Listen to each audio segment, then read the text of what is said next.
Assalamualaikum warahmatullahi wabarakatuh. Halo, perkenalkan aku Naila. Di sini aku akan membahas tentang mikrotik dasar. Nah, apa sih mikrotik itu? Mikrotik itu adalah sebuah perusahaan yang mengembangkan produk teknologi jaringan seperti router dan perangkat lunak router US. Nah, atau bisa diartikan juga mikrotik ini perangkat lunak sekaligus sistem operasi yang dapat digunakan untuk menjadikan komputer dapat berfungsi sebagai network atau jaringan. Nah, jadi itu bentuknya ada software, kita bisa download mikrotik US atau router US di PC atau laptop kalian. Nah, ini tuh dibuatnya pada tahun 1997. Dan ada hardware-nya juga. Kalian bisa beli perangkatnya yang dinamakan dengan Rutherford yang dibuat pada tahun 2002. Kantor pusatnya itu berada di Riga, Latvia. Nah, tempatnya ada di sebelah sini ya, di Latvia. Nah, mikrotik ini mempunyai moto atau harapan yaitu routing the world, atau ingin menghubungkan atau mengkoneksikan dunia. Nah, foundernya itu adalah John Trolley dan Ernest Rickin. Nah, untuk kalau misalnya kalian mau lebih dalam, pengen tahu lagi tentang mikrotik, di sini ada beberapa website, ada mikrotik.com, Mikrotik, Wiki Mikrotik, dan forum mikrotik. Di sini kalian bisa mengunjungi mengenai apa itu mikrotik. Selanjutnya kita membahas tentang sertifikasi di mikrotik. Nah, mikrotik ini ada beberapa kelas dan sertifikasinya. Jadi yang awal sertifikasinya itu adalah MTCNA atau sertifikasi Network Associate. Nah, ini tuh seperti pengenalan mikrotik, terus belajar firewall, wireless, DHCP, dan lain-lain. Selanjutnya nanti itu dibagi menjadi beberapa kelas. Sini ada MTCRE, itu fungsinya atau fokusnya di bagian routing. Terus selanjutnya ada MTC TCE, itu berfungsi atau berfokus ke bagian memanage traffic di kantor ya. Terus ada MTC SWE, itu berfungsi ke switch engineer. Lalu ada MTCSE, itu berfungsi untuk fokusnya itu ke security atau keamanan. Selanjutnya ada IP versi 6, itu berfokus ke dual stack atau dual protokol. IPv4 jalan sama IPv6 itu jalannya menggunakan mikrotik. Nah, terus ada MTSUME, ini berfokus pada manajemen user. Terus ada ini yang berfokus pada wireless indoor. Terus kalau wireless outdoor-nya itu nanti ada di sini. Nah, terus kalau ini MTCINE itu lebih ke BGP sama MPLS. Nah, jadi masing-masing sertifikasi itu berlaku selama 3 tahun. Jadi kalau misalnya udah 3 tahun, kalian harus diperpanjang dengan cara ujian lagi ya teman-teman.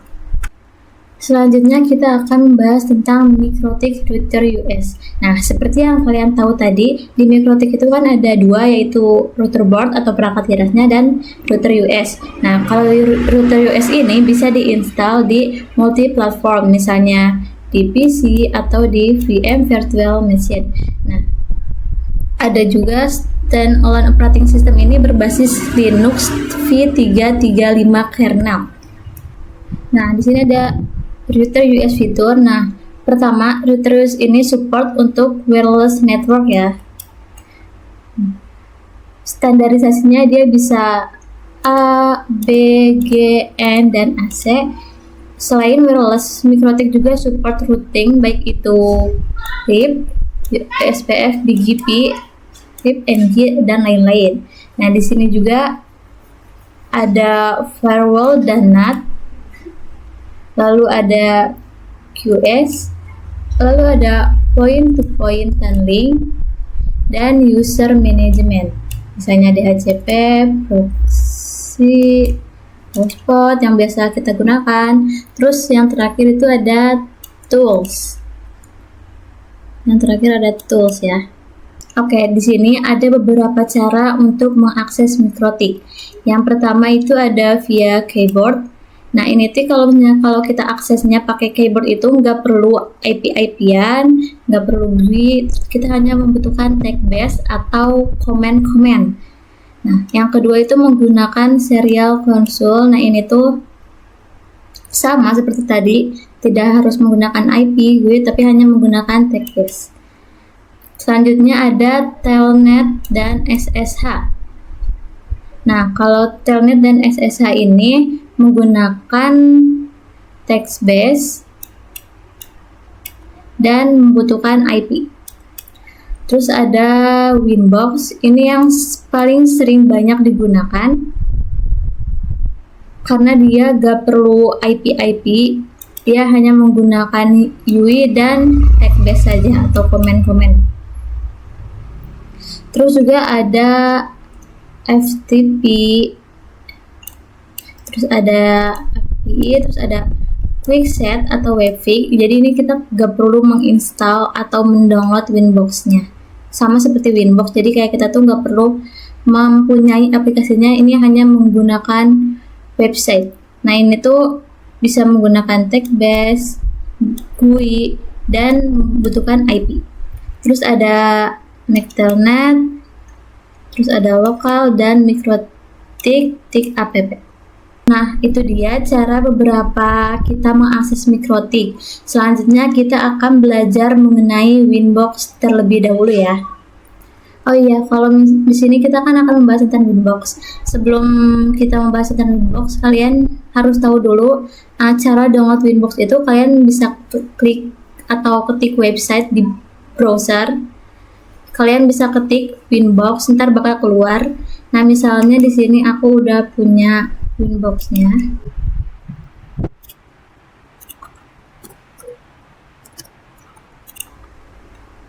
Nah, ini dia tampilan awal Winbox itu seperti ini ya, teman-teman. Nah, jadi ketika kita masuk ke Winbox tadi, di sini tuh ada fitur-fitur atau menunya. Misalnya ada Windoredo ini, terus ini namanya Taskbar Show, misalnya ada user, address, roles, version, model, dan platform. Nah, di sini itu ada right click to add info page, Winbox, sama secure mode. Nah, di sini juga ada untuk merubah identitas atau hostname-nya.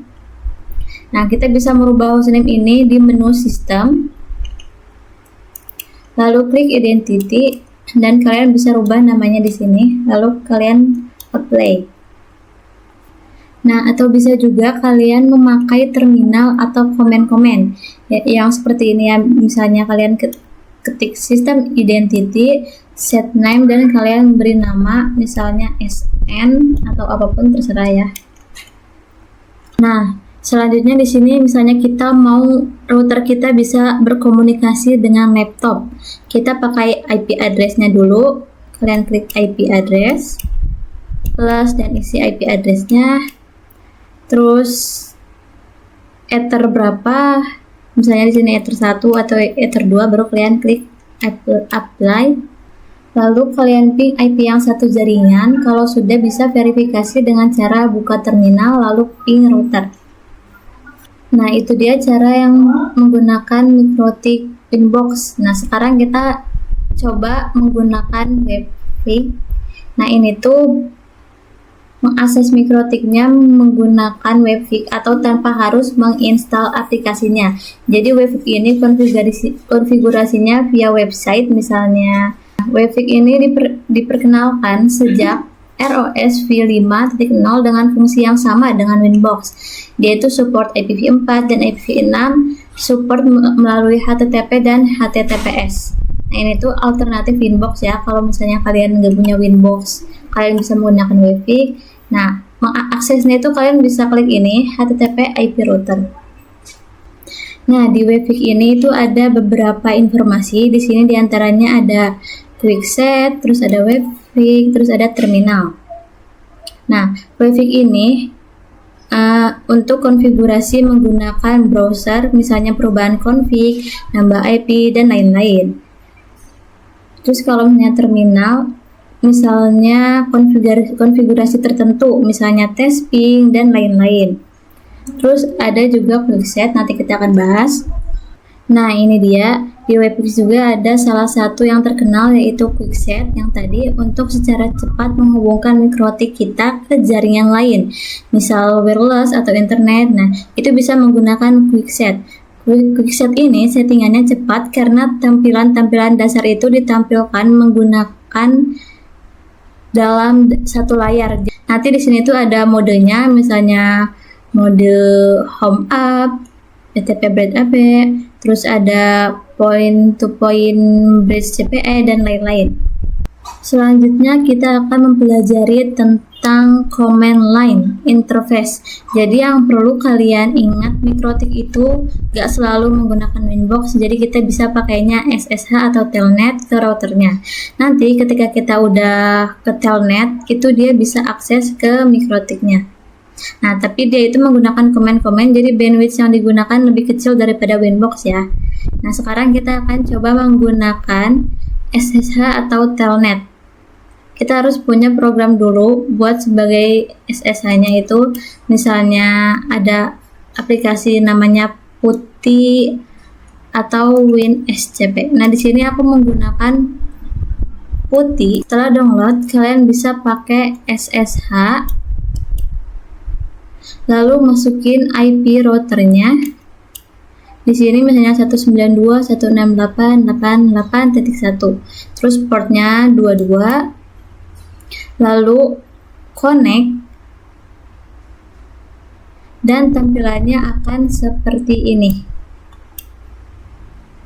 Dan di sini tuh udah ada komen tambahan, misalnya tab itu untuk mengkomplitkan komen-komennya, terus ada double tab itu untuk melihat ketersediaan komen, dan kalau tidak mengerti kalian bisa klik tanda tanya saja. Nah, misalnya kalian mau masukin IP address, berarti kalian masuk ke menu IP address, maka nanti akan masuk ke menu IP address. Terus kalau misalnya di sini kalian mau mundur satu langkah atau kembali ke direktori sebelumnya, kalian bisa klik titik 2, maka akan kembali ke menu sebelumnya. Terus misalnya kalian mau perintah kembali ke direktori awal atau halaman awal, kalian bisa menggunakan flash atau garis miring. Nah, di sini juga ada perintah masuk konfigurasi IP, terus ada perintah melihat konfigurasi, kalian bisa klik print. Terus ada perintah lain di konfigurasi IP address ini, misalnya add menambahkan IP address, terus remove menghapus IP address, disable itu mematikan IP address, dan set atau edit itu memodifikasi IP addressnya. Selanjutnya mengkoneksikan mikrotik ke internet. Nah, di sini aku ada contoh topologinya. Di sini ada mikrotik. Mikrotik ini kan ada wirelessnya. Nah, wirelessnya ini nanti akan mengkoneksikan ke internet. Misalnya WiFi, terus nanti namanya WiFi-nya apa, passwordnya apa. Lalu di sini ada DHCP client. Jadi di mikrotiknya kita perlu buatkan DHCP server, dan nanti wireless di laptop itu dia akan kita matikan. Jadi nanti internetnya tuh dari laptop pakai kabel ke sini, baru nanti ke internet. Nah, selanjutnya itu kita perlu IP address. Terus nanti kita kasihkan gateway-nya, pasang gateway-nya. Setelah itu, gateway-nya itu adalah IP router yang di interface tadi ya. Terus setelah itu pakai DNS. DNS-nya itu dari Google, public Google. Lalu selanjutnya kasih IP yang kayak tadi, IP address, terus kalian pencet plus dan kalian tambahkan IP address-nya. Lanjut di step ini, sekarang wireless-nya. Nah, wireless-nya itu kita checklist WLAN 1, kita klik wireless, terus WLAN 1 ini. Selanjutnya kita buatkan dulu yang di wireless itu ada namanya security profile. Nah, misalnya nama wifi-nya apa di sini, terus passwordnya. Seperti yang tadi kita kasih di awal, nama wifi kita apa, terus passwordnya. Selanjutnya kita akan masuk ke mode station. Nah, kalian tinggal double klik wireless, terus satunya lalu di tab wireless juga. Nah, ini di bagian sini ada security profile. Nah, ini tuh isinya yang tadi kita buatkan, sebelumnya.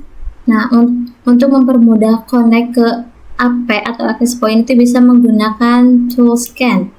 Kalian pencet ini, pilih SSD yang akan dikoneksikan, kemudian klik connect. Selanjutnya pastikan wireless itu sudah terkoneksi dengan menandakan huruf R atau running seperti ini. Nah, itu tandanya sudah terkoneksi ya teman-teman. Nah, walaupun wireless itu sudah terkoneksi ke access point, router itu belum dapat akses ke internet. Nah, hal ini dikarenakan router belum mendapat IP secara otomatis dari access point, sehingga kita perlu request IP address dari AP melalui menu IP DHCP client. Terus kalian klik ini.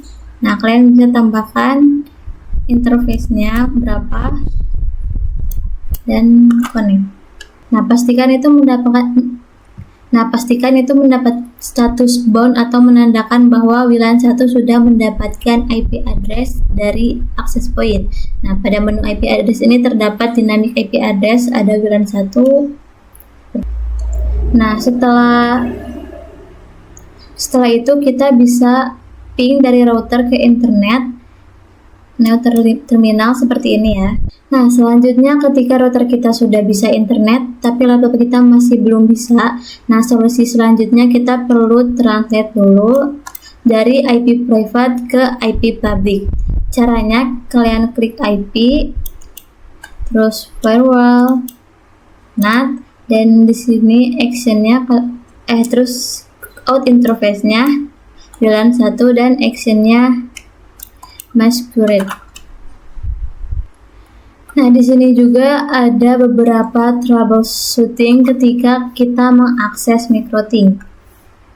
Ada routernya tidak bisa ping ke AP, router tidak bisa resolve ke DNS name, laptopnya tidak bisa ping ke router, dan lain-lain. Selanjutnya kita akan membahas tentang router US Relay. Nah, ini tuh yang pertama yang perlu kita pahami adalah versi MikroTiknya. Kalian tuh berapa? Karena versi ini tuh nanti mengaruh ke keamanan kalian. Nah, di MikroTik ini ketika kita mau download, di situ terdiri dari beberapa tipe yang dibagi menjadi 3. Yang pertama ada long term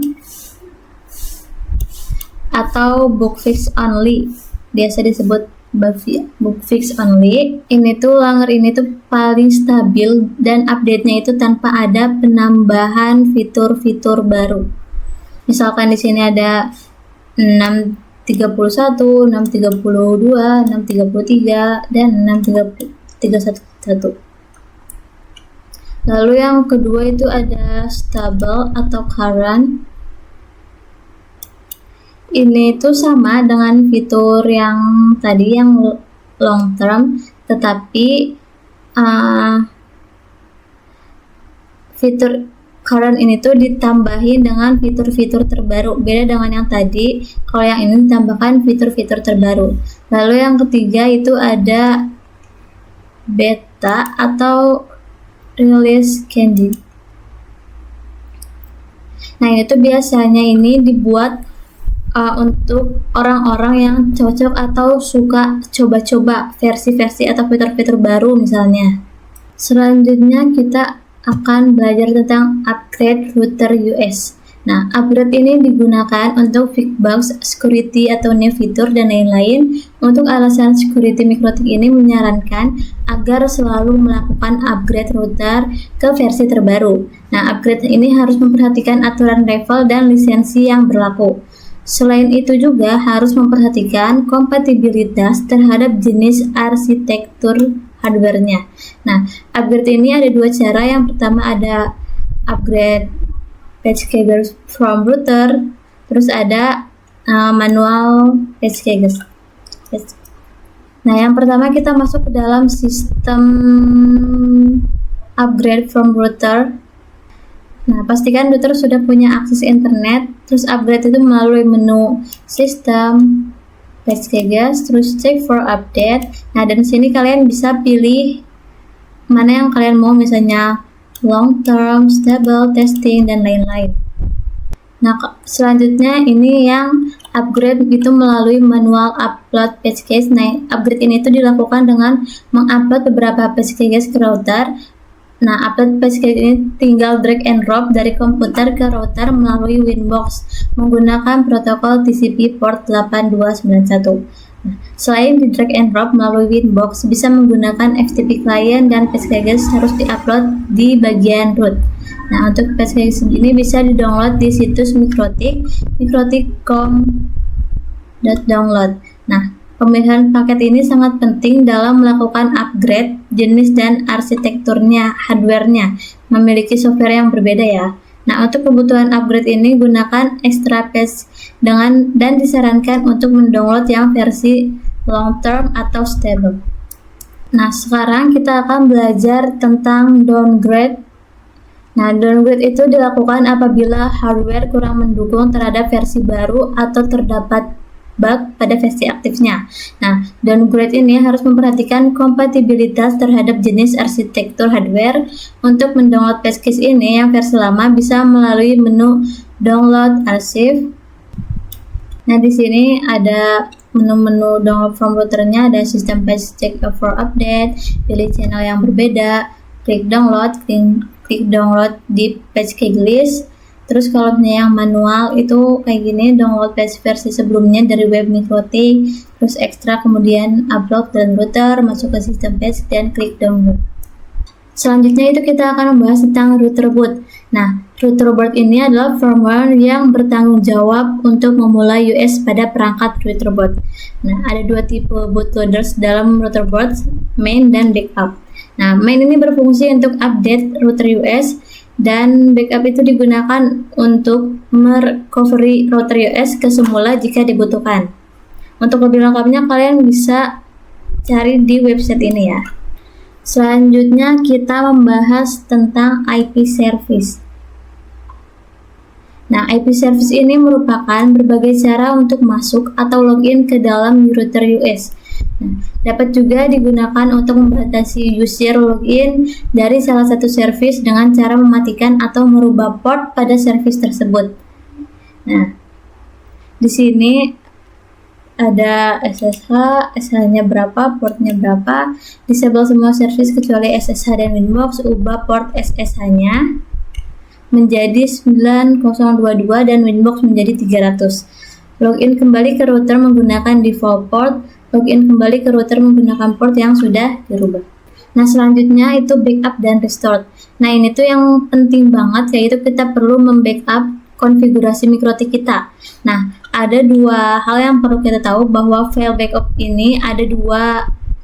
Yang pertama itu disebut binary file atau backup, terus yang kedua disebut script file atau RST. Nah, binary file ini digunakan untuk merestore konfigurasi router yang sama. Sedangkan kalau mau konfigurasi router yang berbedanya itu di menu script file. Nah, di sini kita coba sebutin beberapa perbedaannya. Kalau backup itu tidak dapat dibaca text editor. Sedangkan kalau script file itu dapat dibaca oleh text editor.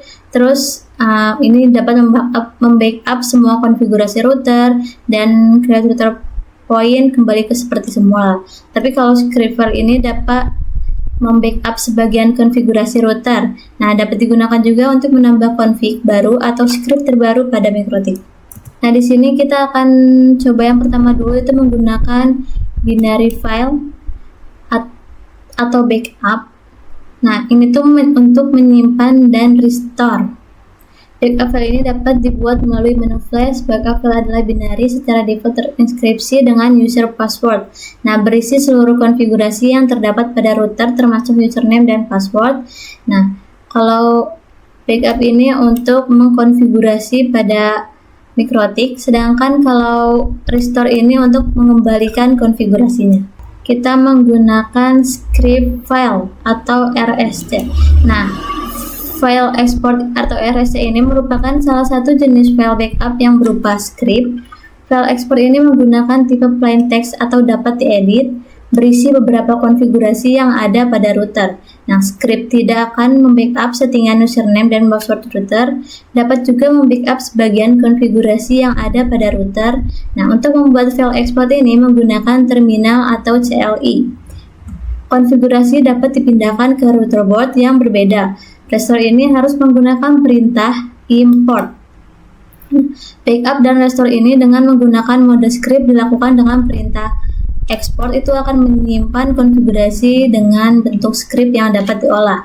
Sedangkan kalau import itu akan menjalankan perintah yang terdapat dalam script. Selanjutnya kita akan belajar mengenai reset konfigurasi atau mereset mikrotik kita. Nah, reset konfigurasi ini digunakan untuk mengembalikan setting ke default atau settingan pabrik. Nah, reset konfigurasi ini mikrotiknya diperlukan jika lupa username atau password ketika akan login, terus atau perlu menata dari nol konfigurasi yang sudah kompleks. Reset konfigurasi ini dapat dilakukan dengan cara 3, yaitu hard reset, soft reset, dan install ulang. Nah, kalau hard reset ini berarti kita menggunakan tombol reset yang ada di sini. Ya, itu yang di luar ya. Terus kalau yang di dalam, kalian bisa bongkar dulu casingnya, lalu nanti kalian tekan atau klik yang ini. Dan ada juga pakai jumper, yaitu yang ini ya. Nah, fungsi lain tombol reset pada router ini, load backup router board leader, reset konfigurasi router, terus enable mode CFS, terus memulai mode net install. Selanjutnya itu yang soft reset. Kalau soft reset ini masih bisa akses ke mikrotik.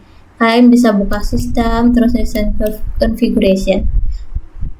Di sini itu ada beberapa menunya, ada keep user configuration, ini untuk reset semua konfigurasi kecuali user dan password. Terus ada caps mode, ini tuh untuk setting mode caps, misalnya mode access point yang di manage oleh capsman. Terus ada no default configuration, itu fungsinya untuk menghapus semua settingan yang ada di router. Dan ada do not backup, itu ketika di reset router US tidak akan melakukan backup file. Nah, apabila semua parameter itu tidak dipilih, maka router akan kembali ke factory default awal. Terus ada juga yang menggunakan install ulang. Nah, mikrotik ini dapat diinstal ulang layaknya sistem operasi lain. Install ulang ini dapat mengembalikan mikrotik ke posisi awal atau default. Nah, disarankan ketika install ulang, kita harus menggunakan aplikasi neinstall. Selanjutnya yang terakhir kita akan membahas tentang lisensi mikrotik. Nah, ketika membeli semua type router board sudah include lisensi di dalamnya. Misalnya lisensi melekat pada media penyimpanan atau NAN, terus lisensi menentukan fitur-fitur yang dimiliki oleh setiap router. Lisensi ini terdiri dari level 0 sampai 6. Terus level lisensi juga menentukan batasan upgrade paket. Nah, lisensi ini akan hilang jika di-uninstall menggunakan non-mikrotik. Khusus untuk x86 harus membeli lisensi di mikrotik.com atau bisa melalui distributor. Nah, di sini ada tabel beberapa perbedaan yang kalian bisa tahu, ada trail mode, free demo, CPE, access point, ESP, dan control. Segitu dulu yang bisa saya sampaikan. Mohon maaf bila ada kesalahan. Terima kasih. Wassalamualaikum warahmatullahi wabarakatuh.